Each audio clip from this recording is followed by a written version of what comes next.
Decision ఇచ్చింది. Empirical data ప్రకారంగా మీరు నిర్ణయించుకోమని చెప్పి సుప్రీంకోర్టు డిసిషన్ ఇచ్చింది. మన సోదరులందరూ కూడా మంచిగా చదివినారు, కమిషన్ రిపోర్ట్ చదివినారు, ఇది కూడా చదివినారు. వాళ్ళకి అనిపించింది మాకు అన్యాయం జరిగింది దీంతో అని చెప్పి కోర్టుకు పోవడం. మంచి అడ్వకేట్లు పెట్టుకున్నారు వాళ్ళు. సో మనకు కొంచెం మనకు అవస్థ ఉన్నా, మనకు అన్యాయం అయినా కానీ మనం కొన్ని రోజులు ఆగే అవసరం ఉంది.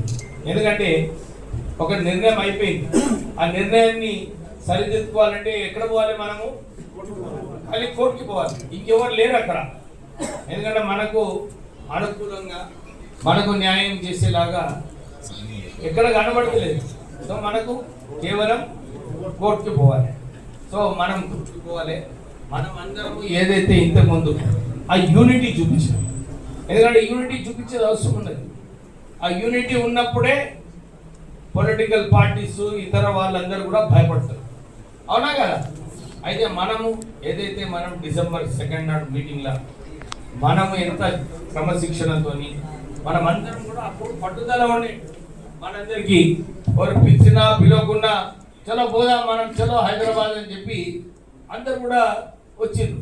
కానీ నేనేం చూసినంటే దాని తర్వాత ఏదైతే జోషు, దమ్ము, ధైర్యం అన్ని చూపించిండ్రో అది కొంచెం తక్కువైంది అనిపిస్తుంది. ఎక్కువైందా? ఎక్కువైందా? నిజంగా అయిందా? ఏం ఎవరంటే నువ్వు ఎవరు కాపాడలేయా? నేను కూడా కాపాడలేను. ఎక్కువ మనం చేసుకోవాలి. మీ ఒత్తిడి నా మీద ఉంటే నా మీద కూడా ఒక బాధ్యత ఉంటుంది. అవునా కదా?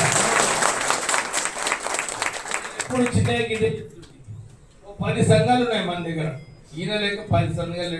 ఈయన కూడా ఇట్లా చేస్తుండే, అందరి కిరికిరి బట్టి అందరు 10 సంఘాలు నడిపిస్తుండే మన సంఘాలు.